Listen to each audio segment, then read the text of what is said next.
नमस्कार विद्यार्थी मित्रांनो.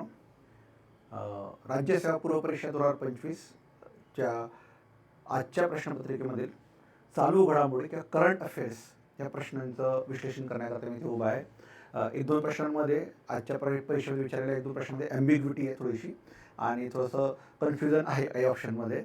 नेहमी त्यानंतर कॅन्सल होतील, चेंज होतील किंवा ते दुरुस्त केले जातील नंतर नेक्स्ट आन्सर केला. तर आपण काही जे प्रश्न आहेत त्या प्रश्नांची आपण संभाव्य उत्तर आता बघणार आहोत चालू घडामोडी करंट अफेअर्स या सेक्शनमध्ये. क्लिअर? तर सर्वात पहिला प्रश्न आहे, खालीलपैकी योग्य विधाने ओळखा. ऑगस्ट 2024 मध्ये INS विक्रांत अधिकृतपणे भारतीय नौदलाच्या पश्चिम नौदल कमांडमध्ये सामील झाले.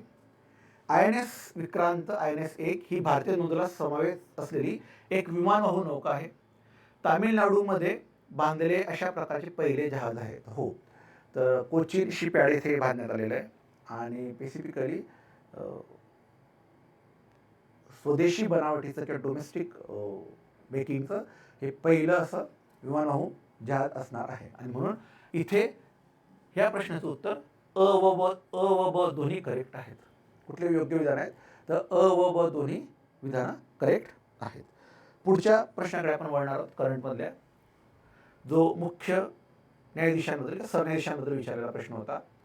भारताचे मुख्य न्यायाधीश भूषण गवई यांच्याबाबत काय खरे नाही? त्यांचा जन्म 24 नोव्हेंबर 1960 रोजी झाला. ऑप्शन करेक्ट आहे, तारीख बरोबर दिलेली आहे. त्यांनी संवैधानिक कायदा व प्रशासकीय कायद्यामध्ये प्रॅक्टिस केलेली आहे. हो, त्यांनी कॉन्स्टिट्यूशन लॉ आणि ॲडमिनिस्ट्रेटिव्ह लॉमध्ये प्रॅक्टिस केलेली आहे. जानेवारी 2005 रोजी त्याची नागपूर खंडपीठात सरकारी अधिवक्ता सरकारी वकील म्हणून नियुक्ती झाली. तर इथे तारीख चुकवण्यात आलेली आहे. 17 जानेवारी 2000 आहे. लक्षामध्ये 2000 इथे वर्ष चुकवण्यात आलेलं आहे. त्यांना मे 2019 रोजी भारताच्या सर्वोच्च न्यायालयाचे न्यायाधीश म्हणून बढती देण्यात आली. ते सुद्धा करेक्ट आहे. म्हणजे काय खरं नाही? तर ऑप्शन क्रमांक 3 हे खरं नाही. म्हणजे ऑप्शन क्रमांक 3 त्याचं उत्तर असणार आहे. पुढे आपण जाणार. ह्या प्रश्नाबद्दल थोडीशी ॲम्बिग्युटी आहे, थोडंसं कन्फ्युजन आहे की मी जे सोर्स चेक केलेल्या सोर्सनुसार, सोर्स तो गव्हर्नमेंट ऑफ इंडियाचा सोर्स आहे. प्रश्न त्यांनी दिलेला आहे जल पुरस्कारांसंदर्भात. तर खालीलपैकी कोणते विधान बरोबर आहे? 6व्या राष्ट्रीय जल पुरस्कारांकरता आवेदनपत्रे 15 नोव्हेंबर 2024 रोजी मागवण्यात आली. राष्ट्रीय जल पुरस्कार 9 प्रकारांमध्ये प्रदान केला जातो. तर ब ऑप्शन करेक्ट आहे कम्प्लिटली. 9 कॅटेगरीज आहेत, 9 कॅटेगरीमध्ये तो प्रदान केला जातो. जलशक्ती मंत्रालयाद्वारे राष्ट्रीय जल पुरस्कार 2016 वर्षापासून देण्यात येतात. तर जर तुम्ही सोर्स चेक केला तर ते 2018 या वर्षापासून दिले जात आहेत. म्हणून हा ऑप्शन कट होतोय. म्हणजे असं वाटत असेल की आपल्याला अ ब हे उत्तर यायला पाहिजे. तर इथे ॲम्बिग्युटी काय ते पण सांगतो किंवा थोडीशी संदिग्धता काय ते पण सांगतो मी. तर मी जे सोर्स चेक केला तर PIBच्या जर याच्यावर तुम्ही गेलात तर PIBने असं म्हटलेलं आहे, प्रेस इन्फॉर्मेशन ब्युरो ऑफ इंडियाने, आणि ती 24 ऑक्टोबरचं त्यांचं बुलेटिन आहे. ते 24 ऑक्टोबरच्या याच्यावर त्यांनी दिलेलं आहे की 6व्या राष्ट्रीय जल पुरस्कारांकरता आवेदनं मागवण्यात आलेली आहेत आणि त्या आवेदनाची शेवटची तारीख जी काही आहे ती स्पेसिफिकली 31 डिसेंबर असणार आहे, असं 24 ऑक्टोबरच्या PIBच्या बुलेटिनमध्ये म्हटलेलं आहे. आणि म्हणून जर 24 ऑक्टोबरच्या बुलेटिनमध्ये इन्फॉर्मेशन आलेली असेल तर आवेदनपत्र 15 नोव्हेंबर 2024 रोजी मागवण्यात आलेली आहे. हे सुद्धा थोडंसं मला चुकीचं वाटतं आहे आणि म्हणून ब ऑप्शन करेक्ट आहे. जर आपण हे ऑडमॅन केलं तर हे सुद्धा ऑडमॅन होण्याची शक्यता आहे. म्हणून याला मी संदिग्धता या याच्यामध्ये या श्रेणीमध्ये मी क्लासिफाय करेल की त्याला त्या प्रश्नाला त्या श्रेणीमध्ये क्लासिफाय करून बाजूला ठेवणार आहे. पुढच्या प्रश्नाकडे आपण वळणार आहोत. जागतिक शांतता निर्देशांक 2024 नुसार खालील राष्ट्रांची रँकिंग चढत्या क्रमाने सांगा. गट कला असा एक प्रश्न होता. ज्या शेवटचे देश विचारलेले होते अन्नावाला दरिद्र देशांमधले किंवा गरीब देशांमधले. इथे त्यांनी शांतता निर्देशांकामधले देश विचारलेले आहेत आणि तिथे रँकिंग चढत्या क्रमाने लावायला सांगितलेले आहे. Ireland, Austria, Iceland, New Zealand. तर 1 नंबरला जो असणारा देश आहे तो आहे आईसलँड 1 नंबरला. नंतर आहे 2 नंबरला आयर्लंड. नंतर आहे ऑस्ट्रिया 3 नंबरला आणि 4 नंबरला आहे न्यूझीलंड. आणि म्हणून स्पेसिफिकली त्याचं उत्तर येणार आहे क अ ब ड. लक्षामध्ये क अ ब ड याची असेंडिंग ऑर्डर आपण लावलेली आहे. पुढच्या याच्याकडे आपण जाणार. गुकेश डी सध्या चर्चेमध्ये असणारं नाव होतं, त्यामुळे प्रश्न तो आलेला आहे. गुकेश डी हे देशातील सर्वात उत्कृष्ट बुद्धिबळपटूंपैकी एक आहेत. त्यांची कामगिरी अशी आहे. 2024 मध्ये सिंगापूर येथे झालेल्या फिडे जागतिक बुद्धिबळ स्पर्धेत सुवर्णपदक मिळवले आहे. 2024 मध्ये सिंगापूर येथे झालेल्या फिडे 45 बुद्धिबळ ऑलिम्पियाड ओपन टीममध्ये सुवर्णपदक मिळवले आहे. 2024 मध्ये बुडापेस्ट येथे झालेल्या फिडे 45 बुद्धिबळ ऑलिम्पियाड वैयक्तिक सुवर्णपदक मिळवले आहे. वरील कथने लक्षात घेता योग्य कथने ओळखा. तर याचं उत्तर वरीलपैकी सर्व आहे. ऑप्शन क्रमांक 4 वरीलपैकी सर्व. पुढच्या प्रश्नाकडे आपण वळणार आहोत आणि यामध्ये जो मी तुम्हाला 24 जानेवारीचा उल्लेख केलेला होता अगोदर पॉलिटिकच्या ॲनालिसिसमध्ये, तो इथे आलेला आहे परत. त्या एका याच्यावर आपण उत्तराकडे जाऊ शकतो. भारतामध्ये 22 जानेवारी राष्ट्रीय बालिका दिन म्हणून साजरा केला जातो.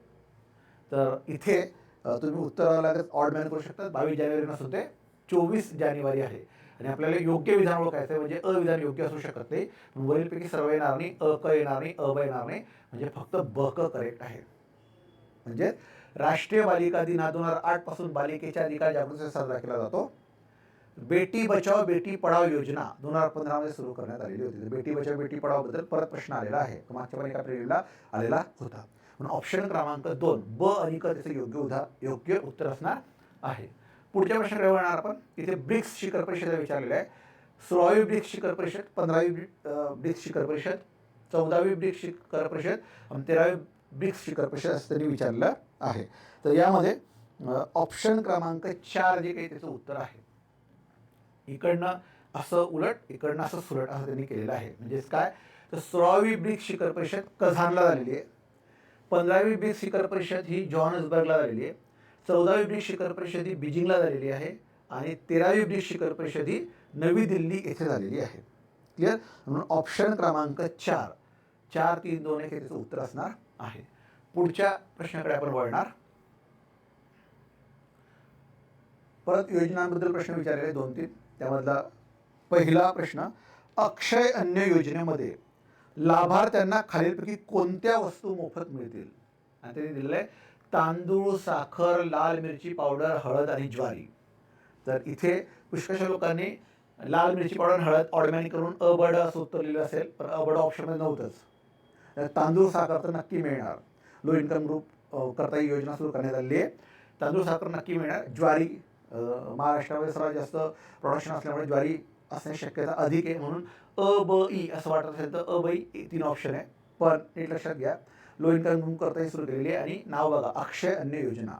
तर याचं उत्तर आहे ऑप्शन क्रमांक 4 वरीलपैकी सर्व. ऑप्शन क्रमांक 4 वरीलपैकी सर्व त्याचं उत्तर असणार आहे. पुढे जाणार आपण. भगवान बिरसा मुंडा जोड रस्ते योजनेविषयी योग्य विधाने ओळखा. त्या प्रश्नाच्या बाबतीत थोडीशी संदिग्धता आहे. जर कधी ऑप्शनचं आपण कॉम्बिनेशन बघितलं तर ते जमत नाही. मी जे सर्च केलं त्याच्यामध्ये मला काही ते चौथा ऑप्शनचं उत्तर काही सापडलेलं नाही. पण आपण जर गो फॉर एक्स्ट्रीम ऑप्शनकडे जर जायचं ठरवलं त्या पद्धतीने, तर याचं उत्तर अ क आणि ड असं यायला हवं. जर कधी खरंच बंद केली असेल योजना तर मी ते पण शोधण्याचा प्रयत्न केला, पण ते उत्तर काही सापडलेलं नाही. म्हणून इथे ह्या ऑप्शन प्रश्नाकडे आपण जाऊया. भगवान बिरसा मुंडा जोड रस्ते योजनेशी योग्य विधाने ओळखा. ही योजना महाराष्ट्र सरकारने सुरू केलेली आहे. करेक्ट आहे. ही योजना फक्त आदिवासी गावांना जोडण्यासाठी केलेली आहे? नाही. फक्त आदिवासी गावांना नाही, तर आदिवासी गावं, आदिवासी पाडे यांना मुख्य रस्त्यांना जोडण्याकरता ही योजना सुरू केली गेलेली आहे. 17 जिल्ह्यांमध्ये ही योजना सुरू करण्यात आलेली होती. आणि म्हणून हा ऑप्शन इनकरेक्ट वाटतोय मला. या योजनेद्वारे आदिवासी भागांना प्राथमिक आरोग्य केंद्रे, आश्रमशाळांशी मुख्य रस्त्याने जोडण्यासाठी बनवलेली आहे. आणि ही योजना महाराष्ट्र सरकारने जानेवारी 2025 मध्ये बंद केली. जर ब ऑप्शन ऑडमॅन केला तर अ क ड उत्तर येतं आहे. कारण काय, अ क असं इथे कुठेही दिलेलं नाही आहे. क्लिअर. हा योजना नक्की 17 जिल्ह्यांमधील आदिवासी गावे आणि पाड्यांकरता सुरू केलेली होती. पण त्या योजनेमध्ये पुढचं वाक्य दिलं की आदिवासी गावे आणि पाड्यांना मुख्य रस्त्यांशी जोडायचं आहे. म्हणून फक्त या शब्दाबद्दल थोडंसं कन्फ्युजन आहे. आणि म्हणून इथे या प्रश्नाला मी थोडंसं संदिग्धता या सेक्शनमध्ये टाकत आहे. पुढच्या प्रश्नाकडे आपण वळणार. पुढचा प्रश्न आहे, मालदीवमध्ये एप्रिल 2024 मध्ये झालेल्या सार्वत्रिक निवडणुकांमध्ये कोणत्या राजकीय पक्षाचा विजय झाला आहे? People's National Congress, Maldives National Congress, Awami League आणि डेमोक्रेटिक पार्टी असं त्याचं ऑप्शन दिलेले आहे. आणि त्याचं उत्तर आहे उत्तर क्रमांक 1 पीपल्स नॅशनल काँग्रेस. जर बघितलं तुम्ही तर गट क मुख्य परीक्षेला तिने थायलंडमधल्या एका पक्षाबद्दल विचारलेलं होतं. फुई थाई पार्टी असं ऑप्शन उत्तर होतं. तिथल्या 15 कुठल्या पक्षाच्या त्या विचारलेलं होतं. आता यासाठी मालदीवबद्दल प्रश्न विचारलेला आहे. म्हणजे भारताच्या आजूबाजूला जे काही आशिया खंडातील इतर राष्ट्र आहे त्या राष्ट्रातील जे निवडून आलेले पॉलिटिकल लीडर त्यांच्या पक्षांबद्दल प्रश्न विचारला जातोय. असं हे सलग 2-3 प्रश्न झालेला आहे. क्लिअर. तर मालदीव येथे एप्रिल 2024 मध्ये झालेल्या सार्वत्रिक निवडणुकांमध्ये कोणत्या राष्ट्रीय पक्षाचा विजय झाला आहे? तर पीपल्स नॅशनल काँग्रेसचा विजय झालेला आहे. पुढच्या प्रश्नाकडे जाऊ. प्रश्न रिपीट झालेला प्रश्न आहे. सिंधू जल करार सध्या चर्चेमध्ये होता ऑपरेशन सिंधूर नंतर, किंवा स्पेसिफिकली जो अटॅक जम्मू काश्मीर झाला त्यानंतर तो करार चर्चेमध्ये होता. सिंधू जल करार 1960 नुसार भारत टिंब नद्यांचे पाणी वापरू शकतो. परत एक सांगतो, प्रश्न रिपीट झालेला 2-3दा. सतलज इंडस रावी, रावी झेलम इंडस म्हणजे सिंधू, सतलज रावी बियास, रावी चिनाब इंडस. तर भारत कुठल्या नद्यांचं पाणी वापरू शकणार या करारानुसार? त्याचं उत्तर आहे सतलज रावी बियास. सतलज रावी बियास असं त्याचं उत्तर असणार आहे. पुढच्या प्रश्नाकडे आपण वळणार. तो प्रश्न इकॉनॉमिक्समध्ये त्यातल्या सरांनी कव्हर केलेला आहे. आणि तो गिलोटीन या शब्दाचा अर्थ. गिलोटीनमध्ये स्पेसिफिकली अर्थसंकल्पातील अनुदानाच्या उर्वरित मागण्या पुढील चर्चेच्या मतदानासाठी ठेवणे असं तिचं उत्तर असणार आहे. 99 नंबरच्या प्रश्नाकडे आपण वळूया. इथे पुष्कळशी मुलं कन्फ्यूज झाले आणि त्यांनी वरीलपैकी असं सर्व उत्तर लिहिलेलं आहे. तर चर्चेतली किंवा निधन वार्ता या सेक्शनमधला प्रश्न त्यांनी इथे विचारलेला आहे. मारुती चित्तमपल्ली यांनी खालीलपैकी कोणते ग्रंथ लिहिलेले आहेत? रातवा, पाखर माया, चकवा चांदन, फुलवंते आणि जंगलाचा पाऊस असे 5 ऑप्शन दिलेले आहेत. इथे जर तुम्ही बघितलं तर रातवा हे उत्तर करेक्ट आहे, पाखर माया हे उत्तर करेक्ट आहे, चकवा चांदन हे उत्तर सुद्धा करेक्ट आहे. ते फुलवंती नसून ते निळवंती आहे. आणि तो जंगलाचा पाऊस हे पुस्तक नसून केशराचा पाऊस असं उत्तर आहे. केशराचा पाऊस म्हणजेच वरीलपैकी सर्वांचं उत्तर येणार नाही. ते अ ब क म्हणजे ऑप्शन क्रमांक 1 येणार आहे. अ ब क. आणि आपण शेवटच्या प्रश्नाकडे वळूया या प्रश्नपत्रिकेतल्या. तो म्हणजे 100वा प्रश्न करंट अफेअर्सचा.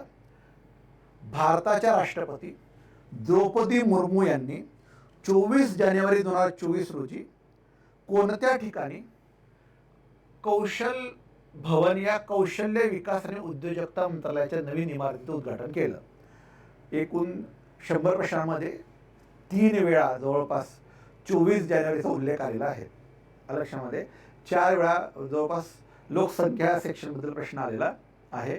आणि त्याच्यामुळे जर त्याच्यात इन्फॉर्मेशन असेल तर जवळपास 21 मार्कांची लीड त्या व्यक्तीला भेटणार आहे. इथे सुद्धा भारताच्या राष्ट्रपती द्रौपदी मुर्मू यांनी 24 जानेवारी 2024 रोजी कोणत्या ठिकाणी कौशल भवन या कौशल्य विकास आणि उद्योजकता मंत्रालयाच्या नवीन इमारतीचं उद्घाटन केलेलं आहे? 1 नवी दिल्ली, 2 हैदराबाद, 3 बंगळुरू आणि 4 लखनौ. तर या 100व्या प्रश्नाचं उत्तर आहे 1 नंबर नवी दिल्ली येथे. नवी दिल्ली येथे कौशल भवन या कौशल्य विकास आणि उद्योजकता मंत्रालयाच्या नवीन इमारतीचं उद्घाटन करण्यात आलेलं आहे. क्लिअर. तर इथे मी जवळपास जी काही प्रश्न आहेत त्या प्रश्नांची जी काही संसाधनं किंवा रिसोर्सेस उपलब्ध त्याच्यातून उत्तर तुम्हाला सांगण्याचे प्रयत्न केले आहेत. ज्या ठिकाणी मला स्वतःला थोडंसं संदिग्धता वाटली त्या प्रश्नांबद्दल मी क्लिअरली तुम्हाला सांगितले ते संदिग्ध वाटत आहे लक्षामध्ये, की त्यातल्या प्रश्नांमधल्या शब्दांबद्दल तुम्हाला संदिग्ध वाटतं की ते ऑप्शन्समध्ये संदिग्धता वाटत आहेत.